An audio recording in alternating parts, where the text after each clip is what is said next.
This is Grandma Lorie's Bible Stories, and today the story of David and Goliath. You have undoubtedly heard this story and seen cartoons and movies, but I'm going to give you details you didn't know. First, the king. A man named Saul was the first king of Israel. During his reign, there was constant war with the Philistines who lived near them between Israel and the Mediterranean Sea. Now, you guys probably aren't too familiar with maps yet. This was the map I used for the Exodus, but it'll work for this too. You see this pale green area right here? This is Israel, where all the Israelites lived. And it was fertile, and it was good for raising crops and raising flocks and sheep and herds. And over here were the Philistines. The Philistines were a wicked, evil, warlike group of people. They had human sacrifice. They killed anybody they didn't like. And they had come into Israel several times and made virtual slaves of the people and stole everything they had. So Israel didn't like the Philistines, and the Philistines wanted to raid Israel and steal everything. Now, in the town named Bethlehem, there was a boy named David. He was about 15 years old. He was the youngest of 8 sons, and he lived among and tended the sheep for his family. Tending sheep can be boring, so while David watched his sheep, they just stand there and eat grass and slurp from a pond. While he watched the sheep, David sat and made up beautiful poem songs about the Lord and played them on his harp. He was a wonderful singer with his harp. But first, before anything, a shepherd must always protect his sheep against the wild animals that lurk in the hills. Most boys and many men in Israel practiced shooting stones from a sling, which they whirled round and round above their heads, and then released half of the sling, shooting the stone at incredible speeds. Now, here's a picture of a sling. Now, this is where you put the rock, right here. And it has 2 arm-length ropes that go, and you put your middle finger through this one, and then you grab this knot between your 2 fingers like that. So it dangles down, and it has a stone in the end. And then you either swing it above your head or swing it at your side. And when you get just to the right point in the swing, you let go of the knot, and it straightens out, and the rock goes pew and shoots like a bullet. David took time every day to practice with his sling until he could knock an acorn off an oak tree from half a field away. Around his waist, David kept a little pouch in which he collected small, smooth stones as he walked along with his flock. All that practice with his sling and stones saved his life and a few times protected his sheep. For example, one day a lion leaped forth to seize a lamb. David killed the lion with his sling. On another day, a bear attacked, and David killed the bear. He didn't kill those beasts by being big and strong, but by shooting stones accurately with his sling. He shot stones so fast, they sped almost like the bullets of today and could kill any wild animal if his stone struck it in the head or the heart. And every day he prayed to the Lord to plead for him to protect himself and his flock. David had more faith and love for the Lord than almost anybody in all of Israel. Now, out of the 8 sons of David's family, the oldest 3 brothers were in King Saul's army, getting ready for a battle with the Philistines. The armies faced each other on 2 low hills with a small valley between them. In those days, the king did not provide food for his soldiers. The soldiers' families had to send food and clothing to take care of their men in the army. So one day, David's father, named Jesse, called David to deliver a batch of supplies to his 3 older brothers. David walked from their home in Bethlehem with the supplies. He delivered the supplies to his brothers and talked to chat for a bit. Now, in the Philistine camp was a gigantic man, over 9 feet tall, which is taller than the ceiling in your room and even taller than our tallest basketball players today. The giant's name was Goliath. Every day, the giant came out of the camp of the Philistines and stomped into the space between the two armies. He wore heavy brass armor from head to foot and carried a spear twice as long and heavy as any other man could hold up. His shield bearer walked in front of him for his protection. Goliath came out every day and yelled across the valley to Saul's army, "I am Goliath, a Philistine, and you are weak and puny servants of that man you call king. Ha! Why should we all fight a battle and kill men on both sides? Instead, I give you a challenge. You choose your best fighter and let him come down on this field and fight with me.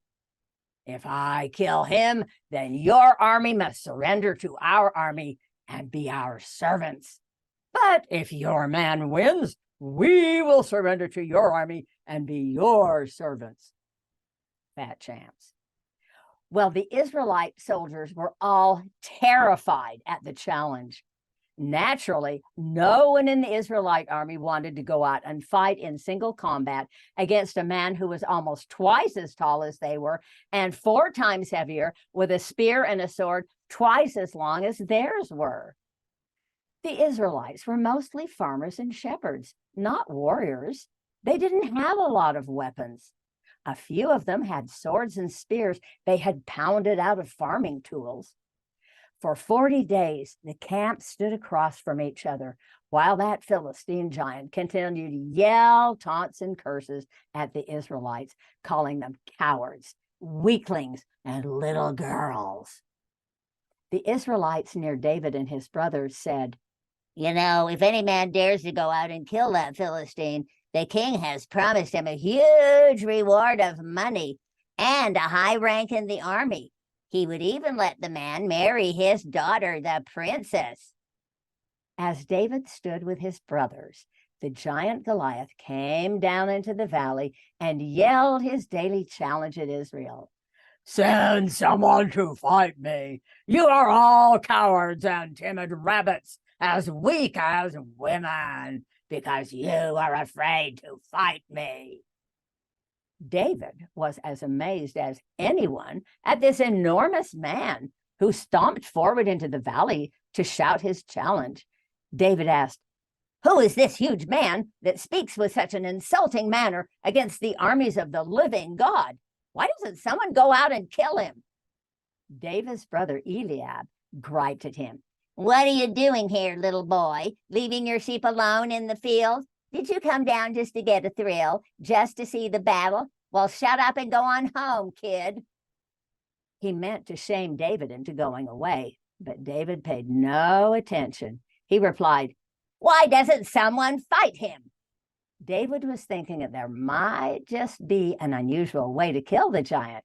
He imagined a plan he believed could bring down the massive warrior, even if the giant was covered in armor almost everywhere. His face wasn't covered, and with a giant shield and spear held in front of him. Finally, David cried out in wrath, "If no one else will go, I will go and fight with the enemy of the Lord's people."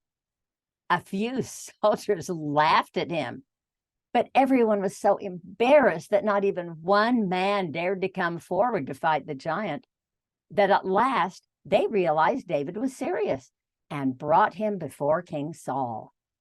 King Saul said to David, "You cannot fight with this giant. You are very young, and he is a man of war, trained from his youth for battle." But David replied, "I may only be a shepherd, but I have fought lions and bears with my sling when they have tried to steal my sheep, and I killed them. And I am not afraid to fight with this Philistine. The Lord saved me from the lion's jaw and the bear's paw, and he will save me from this enemy, for I shall fight for the Lord and his people." Saul said, "Well, you can't fight him without armor. So here, I'll loan you my own helmet, a coat of mail for your body, and my great sword that is razor sharp."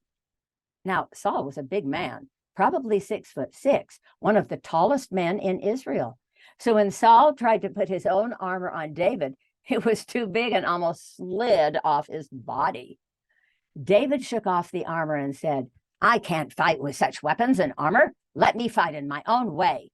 He knew that what he really needed, besides his sling, was a quick eye, a clear head, sure aim, and a bold heart, with faith and trust in God. David had been blessed with all these gifts by God. David's plan was this. He wanted Goliath to think he was no threat at all, too weak for a giant to even worry about. David walked down toward Goliath, but was far enough away that the giant could not reach him with his sword or spear to strike him down. The giant would not expect a puny boy halfway across the valley to be able to touch him. Goliath would not be prepared at all. David took his shepherd's staff in one hand, as though he were going to use that as a weapon. But hidden under his cloak was his sling in the other hand, a weapon he knew how to use better than anybody. Plus, his bag of 5 smooth stones were carefully chosen. Then David came nearer to meet the Philistine giant. The giant looked across at the youth and laughed at him. "Am I a dog that this boy comes to me with a staff? I will give his body to the birds of the air and the beasts of the field." Then the giant cursed David in the name of his Philistine gods, Dagon, Baal, and Ashtoreth. David answered him right back, loud enough for everyone on both sides to hear. "You come against me with a sword and a spear, but I come to you in the name of the Lord of hosts, the God of the armies of Israel. This day will the Lord give you into my hand. I will strike you down and chop off your head, and the host of the Philistines shall be dead bodies to be eaten by the beasts of the field and the birds of the air. All men shall know by this that there is a God in Israel, and that he can save in other ways than the sword and the spear." This is called trash talking. You've heard of trash talking, haven't you? Everybody stands up and makes big, bold statements, and then we see what happens. Then David ran toward the great Philistine as if to strike him down with his shepherd's staff.